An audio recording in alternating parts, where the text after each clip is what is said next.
കിടിലൻ ടേസ്റ്റിൽ ഒരു വൻപയർ മെഴുക്ക് പുരട്ടിയുടെ റെസിപ്പി നോക്കിയാലോ? എല്ലാ കൂട്ടുകാർക്കും നമ്മുടെ കുഞ്ഞു ഫാമിലിയിലേക്ക് സ്വാഗതം. കഴുകി വൃത്തിയാക്കിയ വൻപയർ ഒരു 2 മണിക്കൂർ വെള്ളത്തിൽ കുതിർത്ത് വെച്ചേക്കുവാണേ. പയർ കുതിർത്ത് വെച്ചിട്ടില്ലെങ്കിൽ കുക്കറിൽ ഒരു 3 വിസിൽ അടുപ്പിച്ചെടുത്താൽ മതി കേട്ടോ.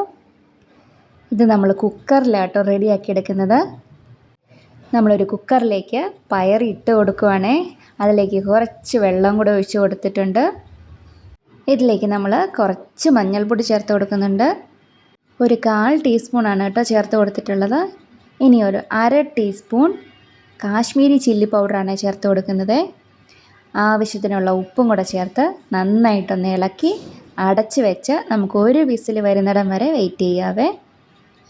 വെള്ളം ഒരുപാട് ഒഴിച്ച് കൊടുക്കാൻ പാടില്ല, ഒന്ന് നികന്ന് നിൽക്കുന്ന രീതിയിൽ ഒഴിച്ച് കൊടുത്താൽ മതി.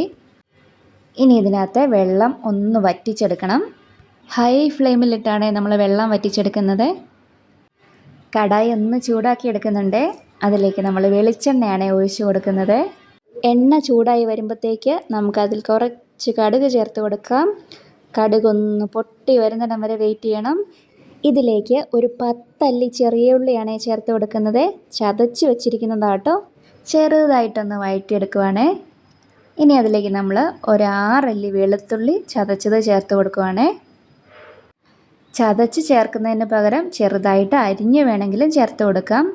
ഒരു 2 തണ്ട് കറിവേപ്പിലയും കൂടെ ചേർത്ത് നന്നായിട്ടൊന്ന് മൂപ്പിച്ചെടുക്കണം. ചെറിയ ഉള്ളിയുടെ കളറ് ഗോൾഡൻ കളറിലേക്ക് മാറുന്നിടം വരെ നമ്മളിത് നന്നായിട്ട് ഇളക്കി കൊടുക്കുവാണേ. പയർ വേവിച്ചെടുക്കുന്ന സമയത്ത് അത് അധികം വെന്ത് പോയെന്ന് നിങ്ങൾക്ക് തോന്നിയാൽ പയർ തയ്യാറാക്കിയ പാത്രം ഒന്ന് തുറന്ന് വെച്ച് അതൊന്ന് തണുപ്പിച്ചെടുക്കണം. തണുത്ത് കഴിയുമ്പോഴത്തേക്ക് പയർ നല്ല സ്ട്രോങ് ആയിട്ട് വരുവേ. അങ്ങനെ നമ്മുടെ ഉള്ളി ഒരു ഗോൾഡൻ കളറിലേക്ക് വന്നിട്ടുണ്ട്. ഇനി ഇതിലേക്ക് നമ്മൾ 1 ടീസ്പൂൺ വറ്റലമുളക് പൊടിച്ചതാണ് ചേർത്ത് കൊടുക്കുന്നത്. ഇത് ചേർത്ത് കൊടുത്തു കഴിഞ്ഞ് ഒരു 10 സെക്കൻഡ് മാത്രം ഇളക്കി കൊടുത്താൽ മതി കേട്ടോ. ഒരുപാട് നേരം ഇട്ടാൽ ഇത് വേഗം കരിഞ്ഞു പോവേ. ഇനി നമ്മൾ വേവിച്ച് വെച്ചിരിക്കുന്ന പയർ ചേർത്ത് കൊടുക്കുവാണ്. ഇനി ഇത് നമുക്ക് നന്നായിട്ട് ഇളക്കി യോജിപ്പിച്ചെടുക്കണം. ചോറിൻ്റെ കൂടെ ഇത് അടിപൊളി കോമ്പിനേഷനാട്ടോ. കഞ്ഞിക്കും ഇത് സൂപ്പറാണേ. ദുഃഖ വെള്ളിയാഴ്ച മല കയറി മണ്ടേ ചെല്ലുമ്പം കഞ്ഞിയും പയറും കിട്ടുന്നൊരു പരിപാടിയുണ്ടേ. ആ പയറിന് അസാധ്യ ടേസ്റ്റ് ആട്ടോ. അത്രയും ദൂരം നടന്നു മടുത്ത് വിശന്ന് ചെല്ലുമ്പോൾ കിട്ടുന്ന ഫുഡായ കൊണ്ടാണോ അതോ അന്നത്തെ ദിവസം ഇനി വേറൊന്നും കിട്ടുകയില്ലെന്നറിയാവുന്ന കൊണ്ടാണോ എന്താണെന്നറിയില്ല, ആ ടേസ്റ്റ് അടിപൊളിയാണ്. കഞ്ഞിയും പയറും കടുകുമാങ്ങ അച്ചാറും പപ്പടവും ഒരടാറ് കോമ്പിനേഷനാട്ടോ. ഇനി ഇതിലേക്കുള്ള മെയിൻ ഇൻഗ്രീഡിയൻ്റ് ആണ് കുരുമുളക് പൊടി. കുറച്ച് കുരുമുളക് പൊടിയും കൂടെ ചേർത്ത് കൊടുക്കുന്നുണ്ട്. നന്നായിട്ട് നമുക്കൊന്ന് ഇളക്കി യോജിപ്പിച്ച് കൊടുക്കാം കേട്ടോ. കുരുമുളകിൻ്റെ ആ പച്ച ടേസ്റ്റൊക്കെ ഒന്ന് മാറുന്നിടം വരെ നമുക്ക് കുറച്ച് സമയം ഇതിങ്ങനെ ഇളക്കി കൊടുത്തുകൊണ്ടിരിക്കണം. അങ്ങനെ നമ്മുടെ പയർ കറി ഇവിടെ റെഡിയായി വന്നിട്ടുണ്ട്.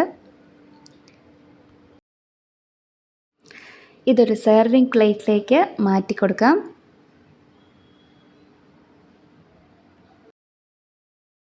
അപ്പോൾ അത്രയേ ഉള്ളൂ. നമ്മുടെ വീഡിയോ ഇഷ്ടമായാൽ ലൈക്ക് ചെയ്യണം, ഷെയർ ചെയ്യണം. നമ്മുടെ ചാനൽ ഒന്ന് സബ്സ്ക്രൈബ് ചെയ്ത് സപ്പോർട്ട് ചെയ്യണേ ഫ്രണ്ട്സ്. Thank you.